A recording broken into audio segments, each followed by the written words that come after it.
आज निघालेलो आहे आम्ही कॅलिकटला फिरायला. बीच मॉल मुलांना सुट्टी म्हणल्यानंतर आता पुढे बाहेर घेऊन गेलोच नव्हतं. मग आज संडे होता म्हणल्यानंतर चला म्हणलं जाऊन फिरवून आणावं होतं असं प्लॅन केले. मग आता बघू कुठे कुठे जाते. मॉल आणि बीच तरी फिरायचं असं प्लॅन केलेलं आहे. मग बीचमध्ये जायचं आहे ना तुला. आईसमध्ये पण खेळायचं ना. ओके चला तर मग व्हिडिओ कंटिन्यू करा. तुम्हाला दाखवते कॅलिकटमधला बीच. आणि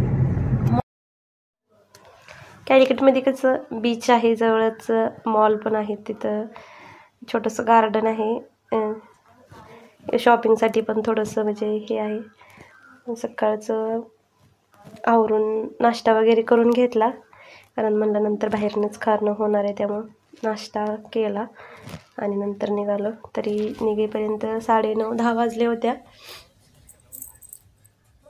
आणि लांब आहे, 1 तास 1.5 तास जातो आमच्यापासून पेराम्र तो कॅलिकट. आणि हा हायलाईट मॉल आहे, तो कॅलिकटमधून थोडासा बाहेर आहे. मग जर वेळ गेली की कसं कॅलिकटमध्ये जे आहे तिथंच जातो. आता म्हटलं त्या मॉलमध्ये आईसमध्ये खेळायला आहे. मग मुलांना बरेच दिवस झाले तिथे घेऊन जायचं असं चाललं होतं. मग आज निघालो होतो तिकडेच. मुलांना कसं आता सुट्टी आहे आणि ह्यावेळी गावी पण गेलो नाही म्हटल्यानंतर म्हटलं थोडंसं चेंज होतं. इथं पण घरात कसं शेजारी मुलं वगैरे आहेत दिवसभर खेळायला, त्यांना टाईम जातं, पण बाहेर नेऊन आणलं की थोडंसं त्यांना पण फ्रेश वाटतं. मग निघालो होतो. आणि ऊन भरपूर असं कडक ऊन पडते. आता दुपारनंतर पाऊस येतो आहे, पण सकाळचं ऊन म्हणजे कडक, अगदी कडक असं ऊन आहे. बाहेर गेलं की लक्षात येते म्हणजे किती गरमी आहे. घरामध्ये कसं एवढं समजत नाही आपल्याला, पण बाहेर पडलं की खूप असं जास्त गरम होते. आणि आता पोचलो होतो. डायरेक्ट अगोदर मॉलमध्येच गेलो आणि मग नंतर बाकी ठिकाणी जायचं असंही केलं. आणि तिथं एंट्री केली, तिथं चेकिंग करूनच आत सोडतात, कारण भरपूर असा मोठा मॉल आहे. कार वॉशचं पण आहे तिथंच, म्हणजे आपण फिरून येईपर्यंत ते कार वॉश पण करून ठेवतात. खाली ग्राउंड फ्लोअरला पार्किंग एरिया खूप असा मोठा आहे, कारण मॉल मोठा असल्यामुळं गर्दी पण राहते तशीच.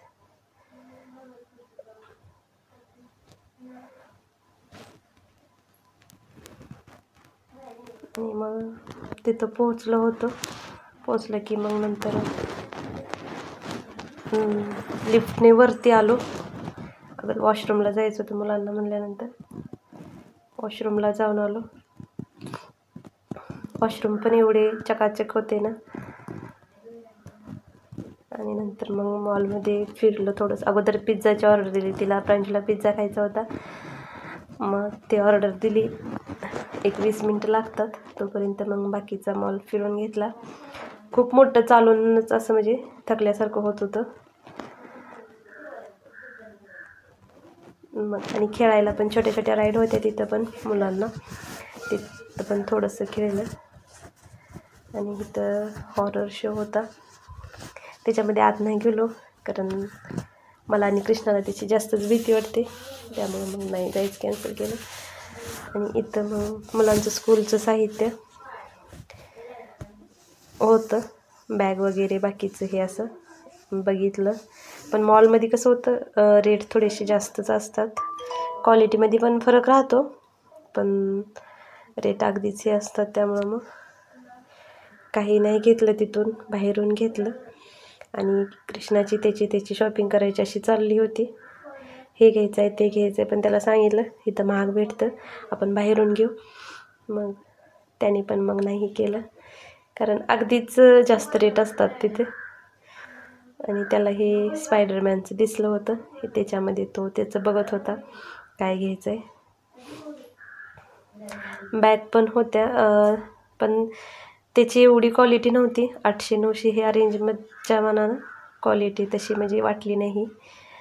ह्या बॅगांची 900 रुपये किंमत होती. 900ची मी मागच्या 3 वर्षापूर्वी प्रांजूला घेतलेली. ती बॅग आत्ता म्हणजे थोडीशी खराब झाली होती, पण एवढी पण अशी काहीही झाली नव्हती. म्हणजे 3 वर्ष ती केली म्हणजे. मग म्हटलं त्याची क्वालिटी चांगली होती, म्हटलं मग पेराम्ब्रामधूनच आपण बॅग घेऊ. तिथं पण मग बाहेरच्या ह्याच्यातमध्ये गेलं तरी बघू. आणि हे पाऊच पेन्सिल ठेवायचं, त्याला म्हणजे बॉटलसारखंच होतं आणि त्याला टोपण होतं, तिथं पेन्सिल शार्प करायचं. आणि ह्या होत्या, ही क्वालिटी छान होती, पण ह्याच्या 1500-2000 असं रेट आहेत. मग त्यामुळं मग बघितल्या फक्त, ह्याची क्वालिटी छान आहे अगदी, मग नाही घेतल्या. तोपर्यंत पिझ्झा आला होता, म्हणल्यानंतर त्याला चिकन खायचं म्हणलं तर चिकन पण घेतलं होतं. आणि हा पिझ्झा तिच्या आवडीचा मागवला होता प्रांजूच्या.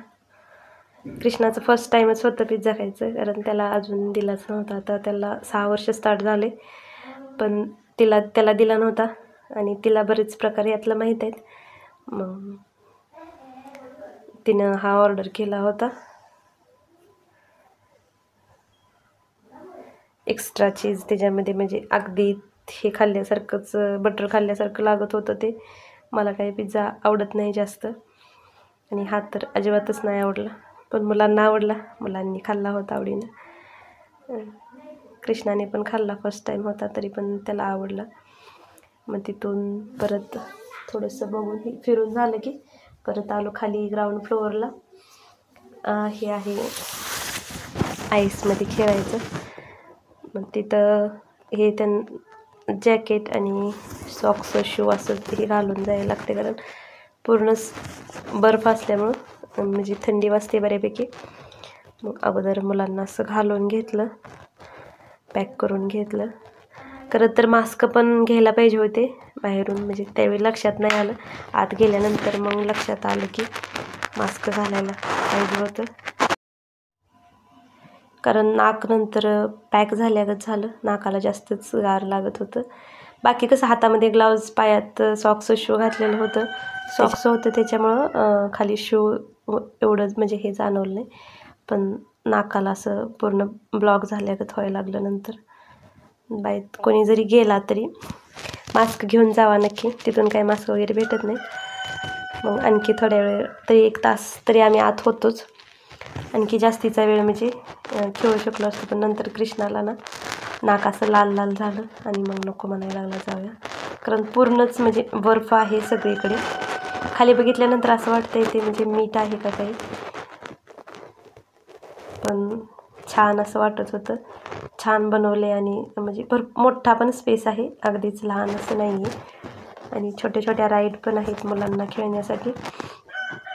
आणि इथून वरून ना असा थोडासा म्हणजे बर्फ पडत राहतोय.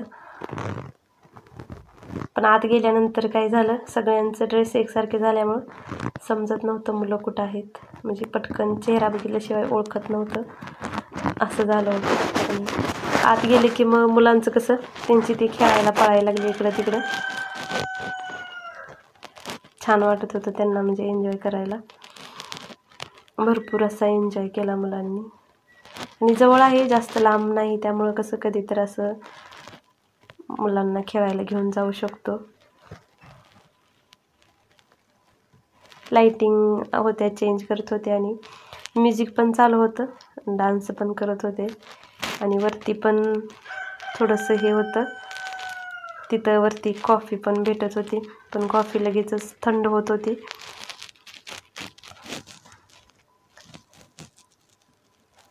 छान, मुलांनी छान असा एन्जॉय केला.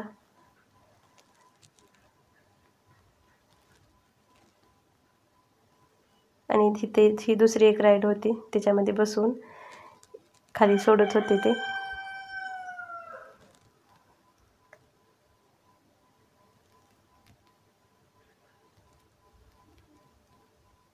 आणि हे असं बघितलं की खाली असं पूर्ण म्हणजे मीठ असल्यासारखंच जाणवतंय. पण आईस असा पॅक बसला होता, जास्त आईस असा म्हणजे निघत नव्हता, असं म्हणजे काढलं तरी थोडं थोडंसं हे होऊन येत होतं.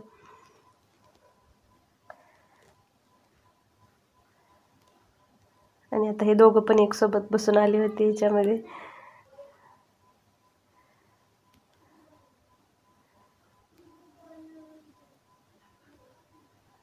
अशा छोट्या छोट्या बऱ्याच राईड होत्या, म्हणजे त्यांना हे करण्यासाठी, एन्जॉय करण्यासाठी.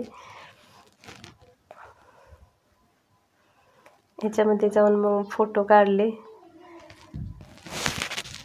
त्याला छोटा पेंग्विन जास्त आवडला होता, त्याला पकडून नुसतं बराच वेळ म्हणजे खेळत होता. इथं पण असे कलरफुल आईस क्यूब होते, घसरगुंडी होते, याच्यामध्ये येत होतं. त्याच्यामध्ये पण मग मुलं खेळली. मुलांना छान एन्जॉय करायला आहे आणि आपण पण म्हणजे करू शकतो.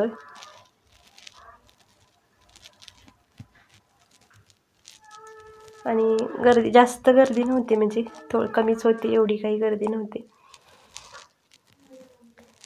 आणि तिथून मग परत बाहेर निघलो. आणि एक्सलेटरवरून मला आणि प्रांजूला दोघींना पण म्हणजे भीती वाटत होती, पण खाली आईसचे जे खेळायला गेलं तिथूनच जावं लागत होतं. तिथं लिफ्ट नव्हती, त्यामुळं मग नंतर तसंच गेलो. मग मॉलमधून बाहेर पडल्यानंतर जेवायला आलो. मला बिर्याणी खायची इच्छा नव्हती, मला भात सांबार खायचा होता, कारण मला बाहेरचा पण भात सांबार जास्त आवडतो बिर्याणीपेक्षा. पण त्या तिघांना पण बिर्याणी खायची होती म्हटल्यानंतर मग परत बिर्याणीच खायला गेलो. आणि हे अंकल आहेत, वेटर अंकल, ते मुंबईचे आहेत. मराठी बोललेलं आपण लगेचच ते विचारते, तुम्ही महाराष्ट्रातूनच आहे का? मग ते पण जरा वेळ बोलले. ते मुंबईचे आहेत. इथं म्हणजे 4-5 जण होते त्या हॉटेलमध्ये. रेहमत हॉटेल आहे कॅलिकटमधलं, खूप मोठं हॉटेल आहे. आणि इथली बिर्याणी म्हणजे स्पेशल आहे, बिर्याणी खायसाठी म्हणजे बरीच गर्दी राहते. आणि बिर्याणी पण म्हणजे ठीकठाक होती, मला म्हणजे एवढी फारशी अशी काही वाटली नाही. चिकनचं फक्त 2 मोठं पीस देतात एका बिर्याणीमध्ये. बाहेर कसं बाकीच्या ह्याच्यामध्ये एकच पीस असतो, याच्यामध्ये 2 असतात आणि मोठे मोठे असतात. मग टेस्टमध्ये काय मला घरात बनवलेली तीच आवडते. मला थोडंसं बाहेरचं जेवण जास्त नाही आवडत, पण ज्यावेळी बाहेर जातो त्यावेळी मग ऑप्शन नसतं, खावंच लागतं. मग 3च मागवल्या होत्या, कारण कृष्णा काही जास्त खात नाही, त्यामुळे मग म्हटलं 3 बास होतील. आणि नंतर मग थोडंसं पार्कमध्ये पण गेलो. पार्क काय एवढा मोठा असा काही नाही, पण थोड्या वेळ बसायचं होतं, जमलेलं होतं त्याच्यामध्ये म्हणल्यानंतर. आणि उन्हामध्ये बीचला जायचं म्हणलं की नको, पण नंतर काय झालं, लेट झालं थोडंसं ट्रॅफिकमध्ये, त्यामुळं आम्ही जाईपर्यंत बोटिंग संपलं होतं. म्हणजे रात्री झाली की बोटिंग करत नाहीत. मग तिथंच बीचवर पाण्यात मग खेळले मुले बराच वेळ, आणि नंतर मग आलो. कसा वाटला व्हिडिओ कमेंट करून नक्की सांगा. आवडला असेल लाईक करा, शेअर करा, आणि चॅनलवरती जर नवीन असाल तर चॅनलला सबस्क्राईब नक्की करा. भेटू नंतर एका नवीन व्हिडिओजमध्ये. तोपर्यंत सगळ्यांना श्री स्वामी समर्थ.